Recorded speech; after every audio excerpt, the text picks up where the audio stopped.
প্রকৃতির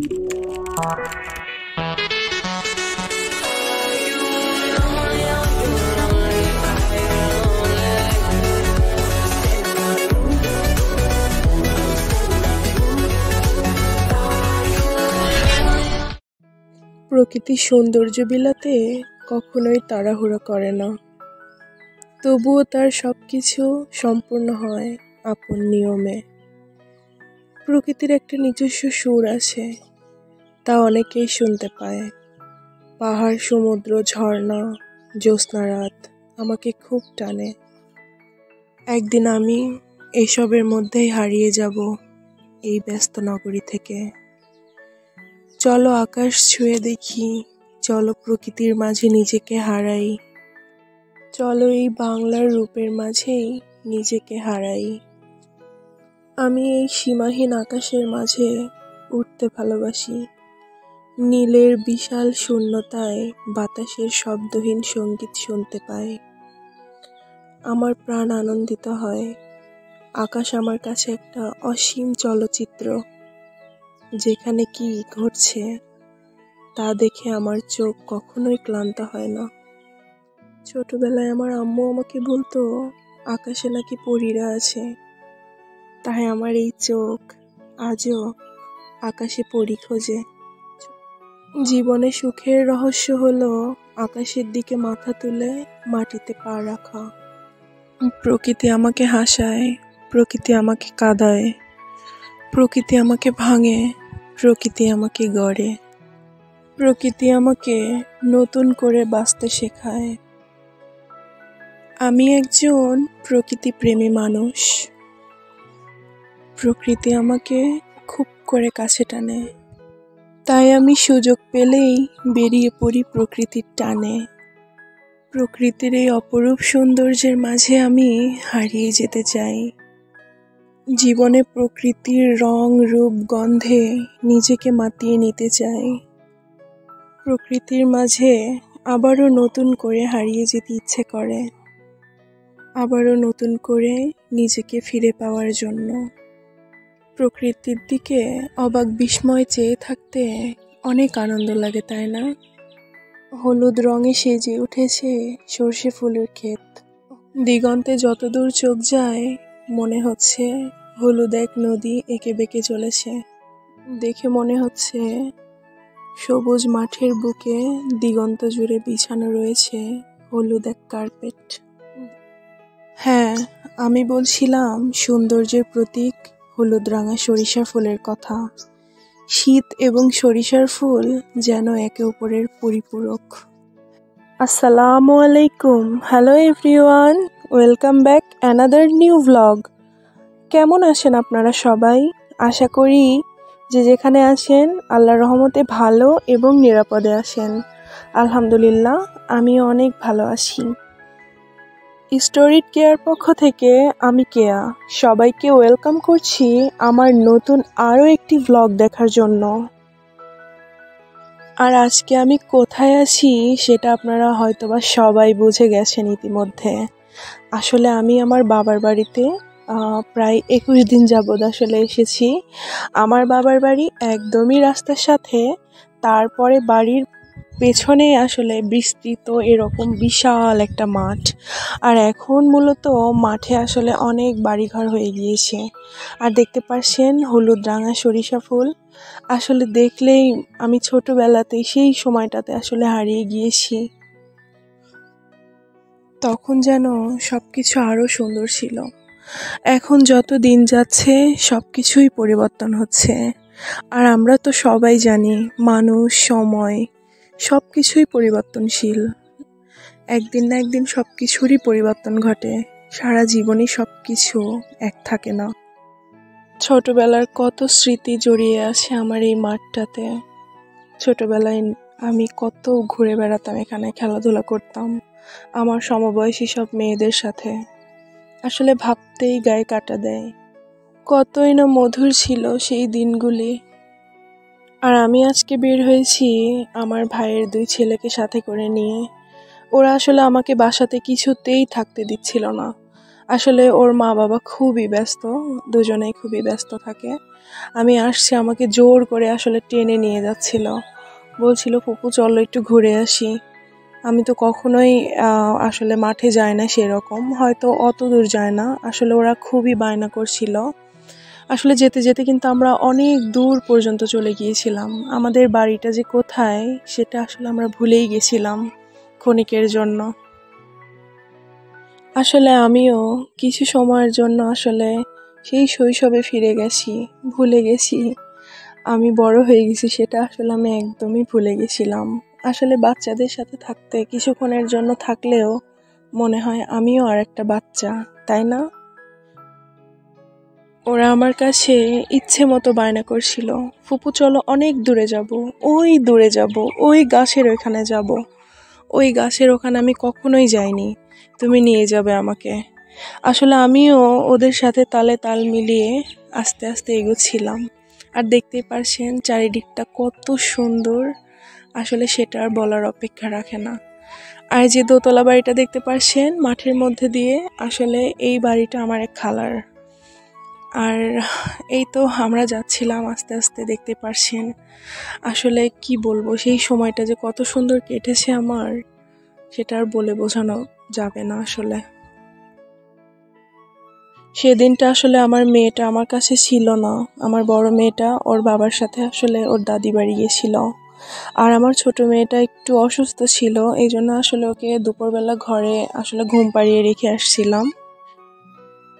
আর আপনাদের ভাইয়া সেদিন আসলে মাত্র 2 দিনের ছুটিতে আমার কাছে এসেছিল। আমার অতিরিক্ত ঠান্ডা লাগার কারণে আমার ভয়েসটা হয়তোবা আপনাদের কাছে অতটাও শ্রুতিমধুর লাগছে না, কিন্তু কোনো উপায় নেই, আমি নিরুপায়। গত 5 দিন যাবৎ আমার প্রচণ্ড ঠান্ডা, আপনারা আমার ভয়েস শুনলে হয়তো বুঝতে পারবেন। আর এই তো আঁকা বাঁকা মাঠের আল দিয়ে দেখতে পাচ্ছেন আমরা হেঁটে যাচ্ছি দূর দূরান্তের ওই পথে। এই সময়টার কথা আমি কখনোই ভুলতে পারবো না। আর আমার মেয়েটা যদি সাথে থাকতো, আরও সেই সময়টা হয়তো আরো বেশি স্পেশাল হতো আমার কাছে। আর আমার এই দুইটা বাবা মাশাল্লাহ দারুণ ট্যালেন্ট, পড়াশোনার দিক দিয়েও অনেক ভালো মাশাল্লাহ। আমার এই দুইটা বাবার জন্য সবাই দোয়া করবেন। ভিডিওর মাঝখানে সেই পুরনো কথাটা আমি আমার মিষ্টি আপু ভাইয়াদের আরও একবার স্মরণ করিয়ে দিচ্ছি। আমার এই ভিডিওর কোনো অংশ যদি আপনাদের কাছে একটুও ভালো লেগে থাকে, তাহলে প্লিজ আমার চ্যানেলটাকে সাবস্ক্রাইব করে দেবেন এবং পাশে থাকা বেল আইকনটাতে ক্লিক করে দেবেন, যাতে করে নতুন ভিডিও ছাড়ার সাথে সাথে নোটিফিকেশন চলে যায় আপনাদেরই কাছে। আর যারা অলরেডি এই কাজটা করেছেন তাদেরকে জানাচ্ছি অসংখ্য ধন্যবাদ। আর আমার ভিডিওর মাঝখানে যদি কোনো কথা এবং কোনো কাজেই যদি ভুল হয়ে থাকে, তাহলে প্লিজ ক্ষমা সুন্দর দৃষ্টিতে দেখবেন। আমি যে এত কষ্ট করে ভিডিও বানাই, এডিট করি, তারপরে ভিডিও ছাড়া পর্যন্ত যে আমার এত কষ্ট হয়, কিন্তু সেই পরিমাণ আমি একটা কমেন্টস কিংবা একটা লাইক কিন্তু পাই না আপনাদের কাছ থেকে। প্লিজ আপনারা যদি ছোট্ট একটা কমেন্ট, ছোট্ট একটা লাইক করেন আমার ভিডিওতে, তাহলে আমি পরবর্তী ভিডিও মেক করতে আরও উৎসাহী হব। আবার ইদানিং দেখছি যে সাবস্ক্রাইব 1-2টা বাড়ছে, আবার ওই সমপরিমাণ 1-2টা করে কমেও যাচ্ছে। জানি না আপনারা কেন এরকম করেন। আসলে যদি আমার ভিডিও ভালো লাগে তাহলে আমার ভিডিও দেখবেন, যদি খারাপ লাগে তাহলে স্কিপ করবেন, কোনো সমস্যা নাই। সাবস্ক্রাইব করে যে আবার উঠিয়ে নেবেন, এটা কেমন ধরনের ভদ্রতা বলেন তো? একটা ভিডিও তৈরি করতে যেমন পরিশ্রম তেমন সময়েরও প্রয়োজন হয়।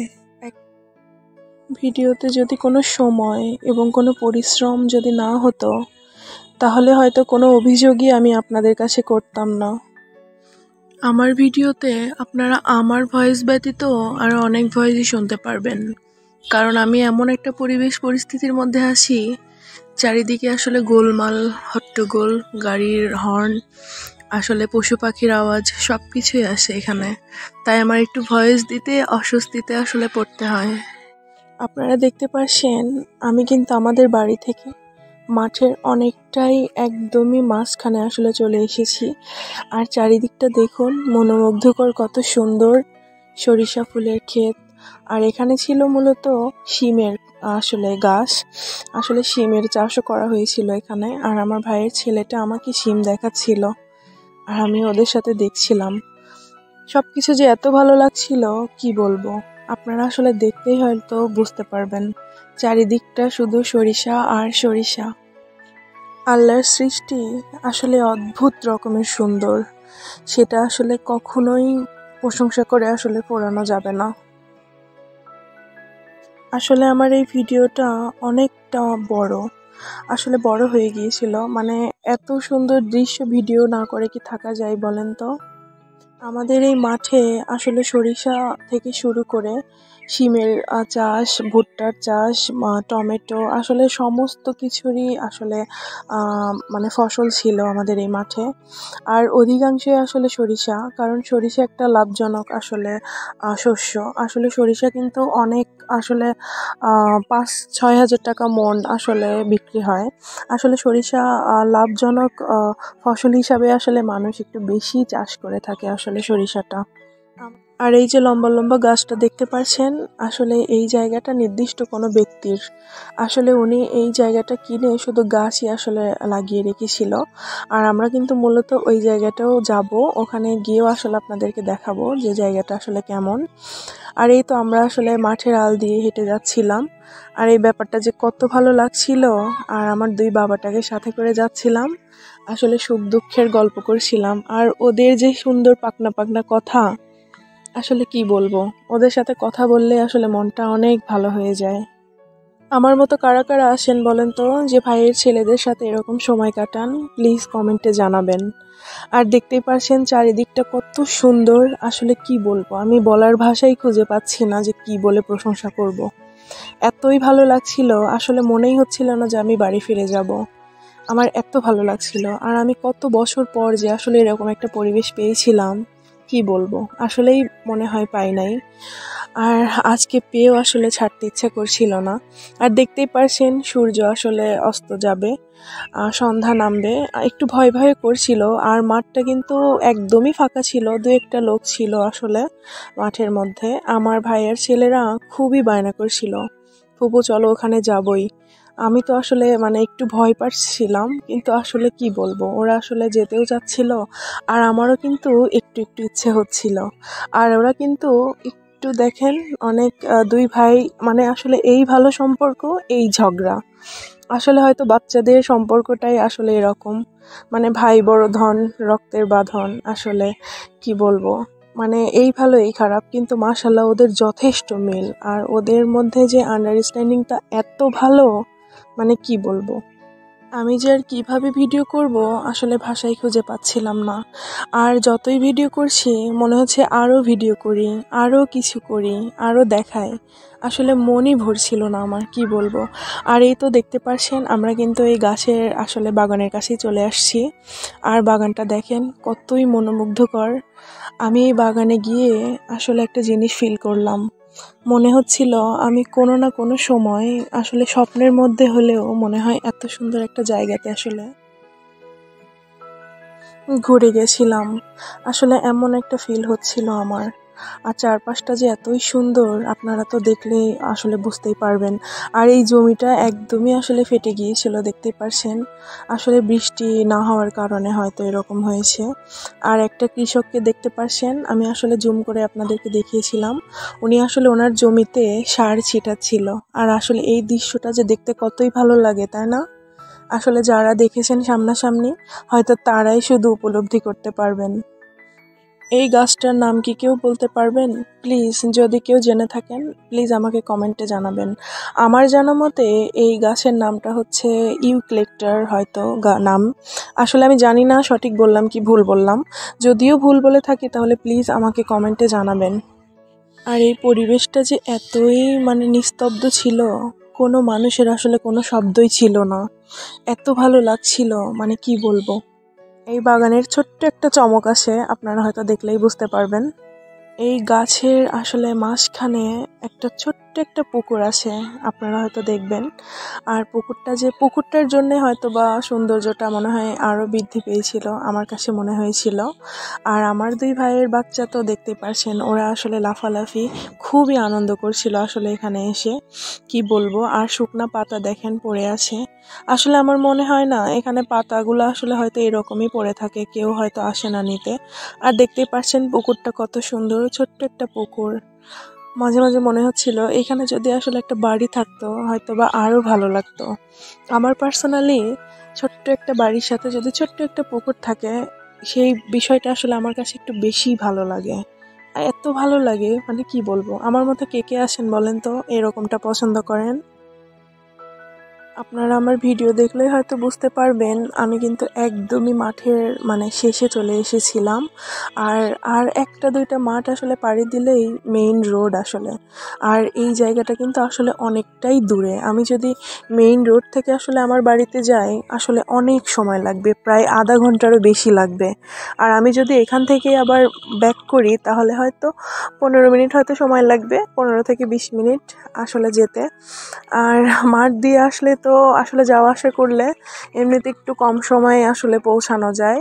আর মাঠের সৌন্দর্য দেখতে দেখতে আসলে কখন যে আসলে চলে মানে যাওয়া যায় আসলে সেটা আসলে বোঝা যায় না।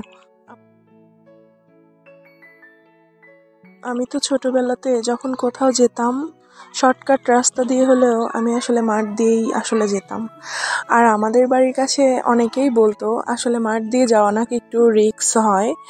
আর আসলে মাঠে মানে বিশেষ করে কম বয়স্ক মেয়েরা যখন মাঠে চলাফেরা করে তখন আসলে নাকি ভূত প্রেতেরও আসলে একটু ভয় থাকে আসলে, সবাই বলে। তারপরও আলহামদুলিল্লাহ আমি কিন্তু ছোটবেলা থেকেই মাঠে মাঠেই যাওয়া যাওয়া আসা করতাম, যাতায়াত করতাম, খেলাধুলা করতাম। শুধু আমি না, আমার সমবয়সী আমাদের প্রতিবেশী অনেক মেয়েরাই ছিল আসলে। আলহামদুলিল্লাহ কোনো বিপদের সম্মুখীন হই নাই। আর আমার এই ভাইয়ের ছেলেটা প্রচণ্ড সাহসী, দেখেন ও কিন্তু পুকুরের মধ্যে আসলে নেমে গিয়েছিল। আমি কিন্তু খুবই রাগারাগি করছিলাম, এই জন্য তাড়াতাড়ি করে আসলে উঠে এসেছিল। আমরা এই বাগানটাতে প্রায় 15 মিনিটের মতো আসলে ছিলাম ঘুরি ধরে। আসলে এত ভালো লাগছিল, আসতে ইচ্ছা করছিল না। আর দেখতে পাচ্ছেন আমার দুই ভাইয়ের বাচ্চা সাথে করে নিয়ে গিয়েছিলাম, আসলে ওরা খুবই মজা করছিল আমার সাথে, খুবই খুশি হয়েছিল ওরা আসলে। আর বাচ্চারা যদি পড়াশোনা থেকে আসলে একটু বিরতি পায় তাহলে কিন্তু ওরা সব কিছুই ভুলে যায়। ওরা যে এত খুশি হয়েছিল আসলে যেতেই চাইছিল না বাড়িতে। তারপরও দেখছেন এই তো ভালো এই তো খারাপ, দেখতেই পেলেন আসলে দুইজন জড়াজড়ি করছিল, মানে এইরকম আসলে একটা সম্পর্ক। আসলে হয়তো প্রত্যেকটা বাচ্চাই ছোটবেলায় পড়া ফাঁকি দেওয়ার অনেকটা চেষ্টা করতো, তাই না? আসলে আমি কিন্তু পার্সোনালি অনেক ট্রাই করতাম পড়া ফাঁকি দেওয়ার, যে কি করলে আসলে কি বাহানা করলে আসলে একদিন আসলে একটু বাঁচা যায় পড়াশোনা থেকে। আসলে এই ব্যাপারটা কিন্তু অনেকটাই মজার ছিল ছোটবেলায়, তাই না? আসলে আমার মতো কে কে ছিলেন বলেন তো, কমেন্টে জানাবেন আমাকে। আর এই তো আমরা অনেকক্ষণ বেড়ানোর পরে, আর এই তো আস্তে আস্তে দেখতেই পারছেন আমরা কিন্তু ব্যাক করছি। আসলে তারপরও দেখতেই পারছেন ওরা যাবে না, মানে আসলে গাছ ধরে দাঁড়িয়েছিল, কিছুতেই যাবে না। আর এইদিকেও আসলে বেলা গড়িয়েই যাচ্ছিল, তাই জন্য আসলে বাধ্য হয়ে চলেই আসা লাগলো। আর এই তো আস্তে আস্তে দেখতেই পারছেন রওনা দিয়েছি। আর আর আমার এই ভিডিওটা প্লিজ কেউ স্কিপ না করে সম্পূর্ণ দেখবেন, ছোট্ট একটা লাইক করে ভিডিওটা কন্টিনিউ করবেন। আর আজকের ভিডিওটা এই পর্যন্তই, সবাই ভালো থাকবেন, সুস্থ থাকবেন, আল্লাহ হাফেজ।